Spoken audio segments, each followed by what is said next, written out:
Next, I would like to call lot number 12, Ashmita P, 3rd standard A3. Lot number 12, Ashmita P, 3rd standard A3. அனைவருக்கும் வணக்கம். என் பெயர் Ashmita B. சிந்தனைக்கு சில கதைகள். புத்தகத்தின் ஆசிரியர் பெயர் ஆசி சம்பத். அவர் எதனால் அந்த கதை எழுதியிருக்காரு வாங்க பார்க்கலாம். பாட்டி குழந்தைகளுக்கு சொல்லும் கதை பொழுதுபோக்குக்கு சொல்லப்படும் போல் தெரியும், ஆனால் அவற்றில் ஆழ்ந்த பொருள் உண்டு. குழந்தைகள் எல்லாம் முதலில் கேட்ட கதை பாட்டி வடை சுட்ட கதை எனப்படும் காக்கா நரி கதையாகத்தான் இருக்கும். ஒரு ஊரில் பாட்டி வடை சுட்டுட்டு இருந்தாங்களாம். அங்கேருந்து பசியோடு பறந்து வந்த காக்கா அந்த வடையை திருடிட்டு போய் மரத்தில் உட்காந்துக்குச்சான். அங்கேருந்து வந்த நரி அந்த காக்கா வாயிலிருந்து வடையை திருட தந்திரமாக யோசிச்சான். அந்த நரி சொன்னிச்சான், ஏ காக்கா காக்கா, நீ பார்க்க ரொம்ப அழகாக இருக்க, நீ ரொம்ப அழகாக பாடுற, எனக்காக ஒரு பாட்டு பாடி காட்டுறியான்னு கேட்டுச்சான். அந்த காக்கா கா கா கா கான்னு கத்துனுச்சான். வாயிலிருந்து கீழே விழுந்த வடை அந்த நரி விட்டு போயிடுச்சான்.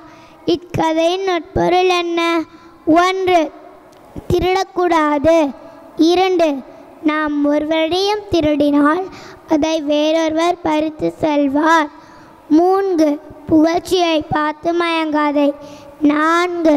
நம் பொருளை பறிக்க நினைப்பவர் நம் புகழ்ச்சியை பேசி ஏமாற்றுவார்கள். இப்படி சிந்தனையை தூண்டும் சின்ன சின்ன கதையே இந்த நூல். ஆசி சம்பத்தில் நம்பிக்கையை பற்றி எழுதியிருக்காரு, வாங்க பார்க்கலாம். ஒரு ஊரில் ஒரு குரு இருந்தாராமா. அந்த குரு தான் மாணவர்கள்கிட்ட சொன்னாராமா, நாம் எதை செஞ்சாலும் நம்பிக்கையோடு செய்யணும்னு. ஒருவேளை நம்பிக்கையோடு செய்யலைன்னா நம்மளோட எண்ணம் நிறைவேறாதுன்னு சொன்னாராமா.